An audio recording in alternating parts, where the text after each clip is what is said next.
Good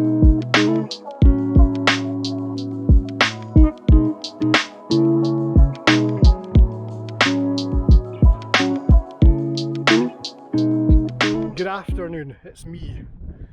You've probably seen my face on this channel before, but you may have noticed the channel name has changed. We have changed from Gosford Bay Outdoors to the off-grid bunkhouse project, and the reason we've done that is because we're going to sign a lease. We've finalised the wording of the lease. I just sent that back to the council on Friday there, and today's Saturday, not Sunday. I know we're usually doing on a Sunday, but Saturday, and we've agreed that. And it's not perfect, but it'll do. I'm down at Towford, if you're a local, and I want to explain to people who might not be familiar with what we're doing here, If you're someone that's watched the channel previously, thank you. Please like and subscribe, leave a comment if you're feeling adventurous, a positive comment.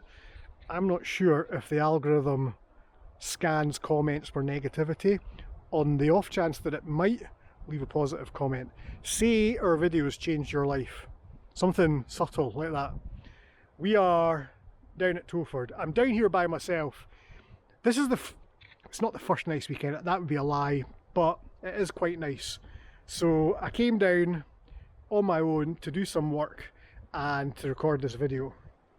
What is the off-grid bunkhouse project?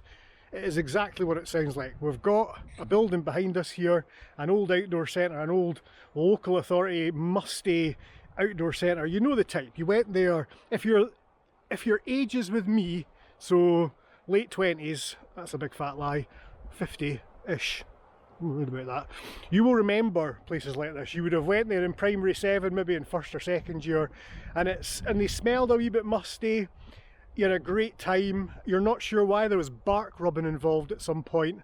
Probably a walk, a hike, and boots that didn't quite fit you because you borrowed them from Outdoor Ed, and you may or may not have had an orange cagoule on. That's what this place is.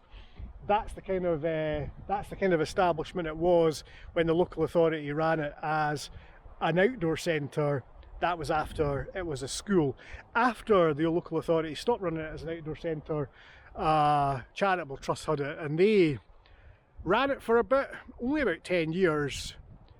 And while they were doing that, they were actually applying for lottery funding to build a bespoke centre in the Trossachs.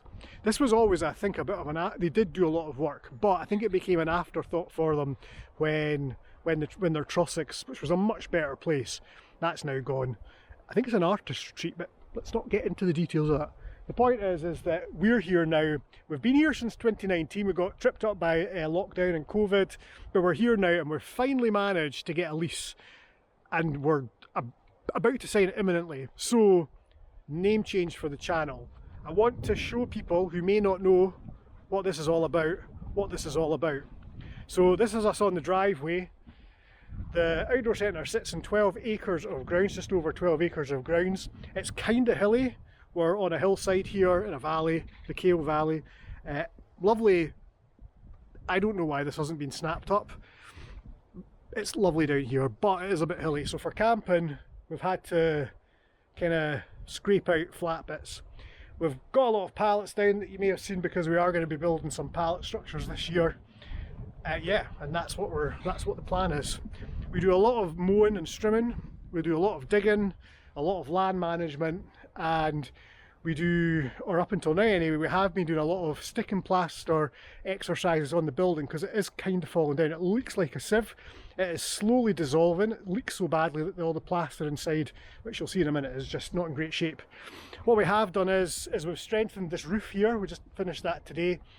I've reinstalled the solar power. We've got some limited solar power, low voltage lighting inside. So that's all back on.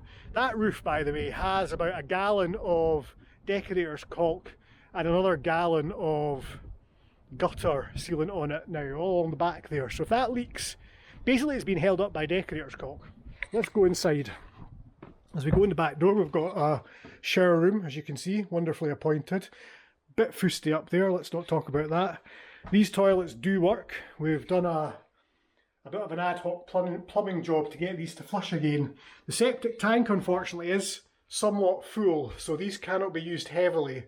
So yeah, we need to be careful about that. But we do have a composting toilet outside. And we're walking inside to the vestibule, the hallway. We've got the kitchen through there. Let's not look too closely at that. Sort of serviceable. The mice love it. Kitchen. The main room here, which I've just swept, it gets quite dark in here. It's just the way that it is. So this is the main room, as you can see, and I've swept here, tidied up. As you can see, it does leak quite badly. We've taken away the plaster that was damp.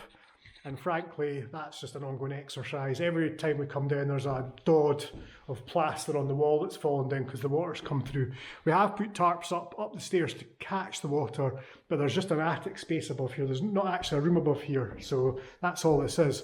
This used to be the classroom, and this was a school for local farm children. This was the classroom. So we've got a log burning stove that was fitted by the people that were here before us. They were here for about 3 years, so around about 2014 to 2017, 18 maybe, and then cleared off. They couldn't get a lease, fun enough, and I can see why they'd bother.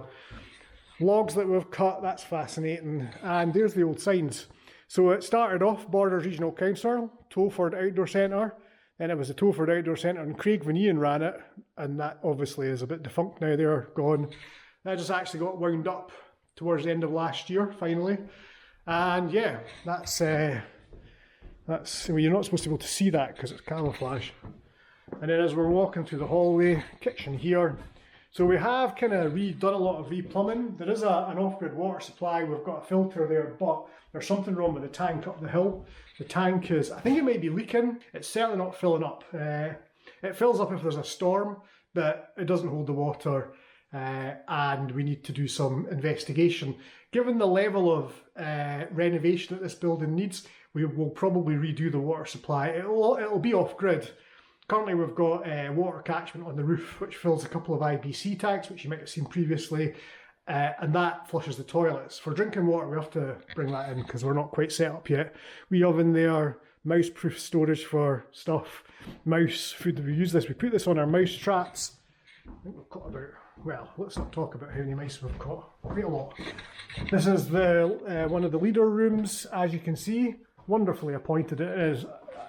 Let's not go in that room. Let's just think, let's pretend that room, let's just forget that happened. And here, don't look again too closely, it's another leader room. This is actually the driest room.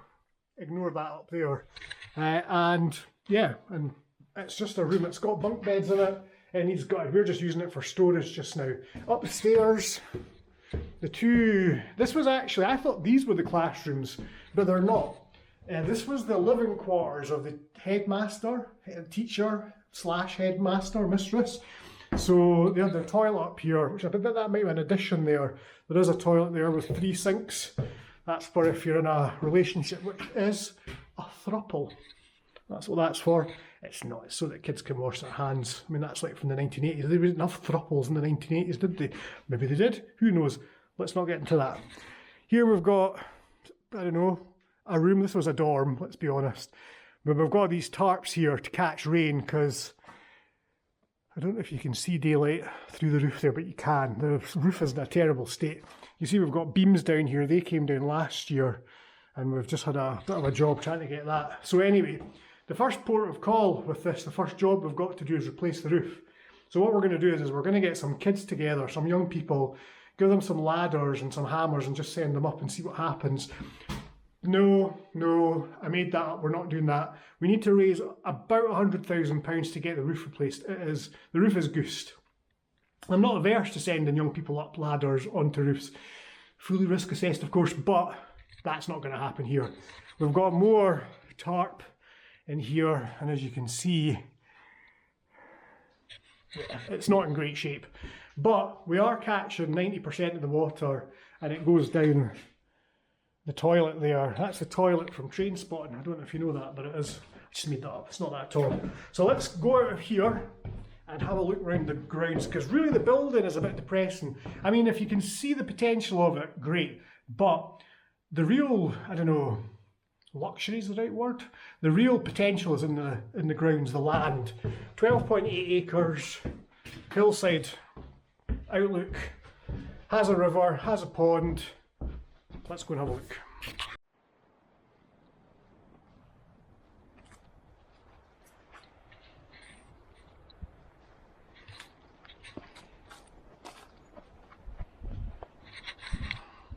So as you can see, well, I've done a fair bit of work establishing paths, trying to get things tidy, trying to get things... Do you know, a lot of what we've been doing is making the place look not abandoned, because abandoned places tend to get abused, they tend to be set fire to, frankly. People come in and they just wreck it even further. So what we've done is we've secured the building over the course of like 4 years, secured the building.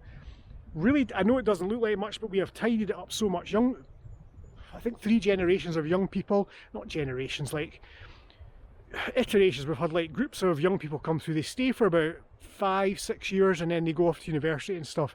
We've had 3 lots of young people come through and they've worked so hard, strimming, mowing, dealing with fallen trees. You know, we teach them how to use saws, chainsaws. We're sort of scouty based, so they know all that anyway, but we are very careful and we teach them how to do things, all the PP and all the rest of it. Strimmers, chainsaws, ride-on mowers we've got, with all sorts of leaf blower things, all sorts of stuff. And they come down and they've done a lot of work. So yeah, it looks a bit scrappy. We just have had a winter, so that would be why. So we're coming down to the main campsite. We've got our campfire circle over here. That's the main campfire circle. We've got some benches and seating. That is our composting toilet up there. When the toilet, we had some Polish Scouts stay last summer and they filled the septic. Let's not get into that particular, that was minging, right? But, so we put this in. It's got a wonky door that needs replaced, need to remember to do that. But that's what that is up there. It's not a TARDIS, it's a shitter. I don't know if I can say that, but that's what it is.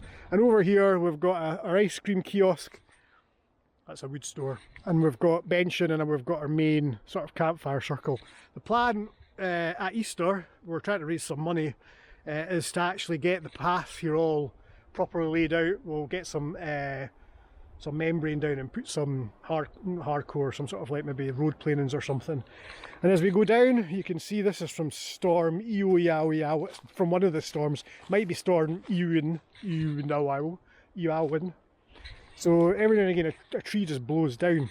Obviously this is technically a forest campsite, so this is a danger, and we've got it on our risk assessment as a risk. So we're careful to check trees, make sure that. And do you know, if it was windy, I just wouldn't camp here. I would go and camp somewhere else. You can camp up on the other side of the house there where it's, there's no trees that will fall on you. But this is actually a pretty decent campsite. We would like to get it less sloping. There is a gentle slope down there. And it's a wee bit of an issue, so we might do something to get it kind of levelled off a little bit. But this is the main campsite. And as you can see, the view down the valley is lovely, nice to wake up to. That's the Kale Valley with the Kale Burn meandering its way down. And this is campsite number 1. We do have a campsite up on the hill there, and you can look back at other videos and see where that is, but there is another campsite. Hilltop Valley, that's what we kind of call them. And then over here we go towards the nature pond, and we've got another fallen tree there. That's actually been like that for quite a while. And that's us. So let's go down and have a look at the water feature, because we have a water feature. Aren't we posh? Really cool if you're watching, if you could like and subscribe. We're trying to build up YouTube, the channel, and hopefully have it as a source of income, because we really need just a steady, even if it was like 100 or 200 quid a month, just to buy fuel for the lawnmowers and strimmers and whatnot, nails, screws. Every now and again we buy something that's a wee bit more expensive, like we need maybe a chainsaw or a bit of equipment. So like and subscribe, leave a positive comment. And I know you'll want to, after you see this glorious, glorious, soporific, bucolic view. Let me rotate you around.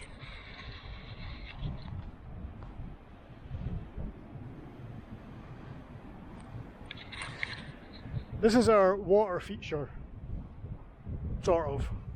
I'd quite like to get a fountain in the middle of it, to be honest. Something maybe 60 feet in there, something like they've got in, is it, no, it's not Brussels.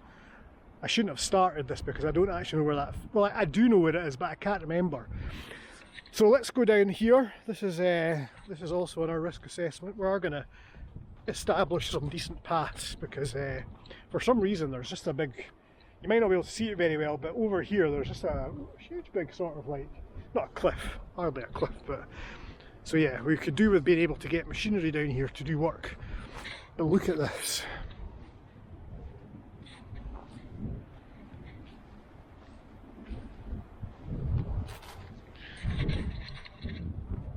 It is so nice down here. Not when it's raining. If it's raining, this whole area floods. It's like a bog. But isn't this nice? It's nice. Hold on, I'll come out of the frame.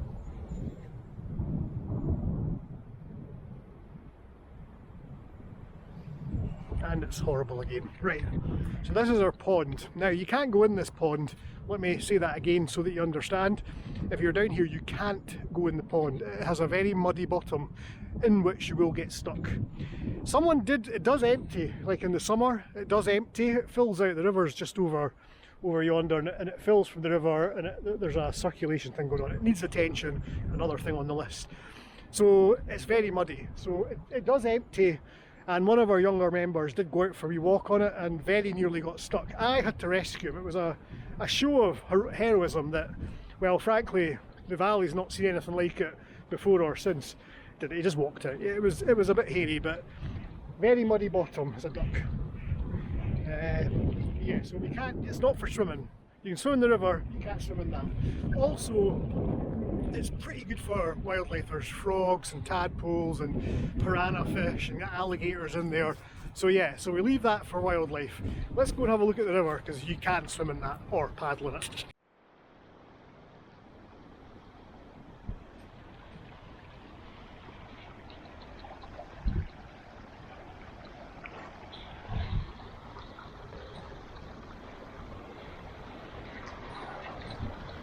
Now, this river is a perfect size if you're a scout group or a cub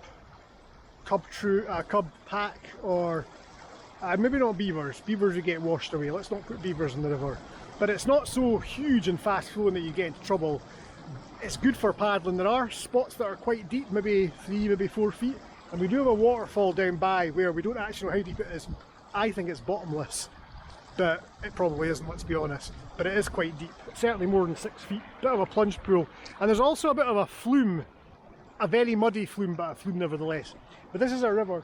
This tree here fell down recently. It's just been undermined by the river, and eventually it's come down. So we're going to have to get in there with a waterproof chainsaw to get that hiked out. Because what happens is all sorts of stuff gets swept down the river if there's a storm. And it'll just get tangled in that, and it'll cause problems. This is another part of the work that we do down here, is like managing the river. Now, I'm certainly not a professional river management person, but if there's trees draped across the river, it will cause problems.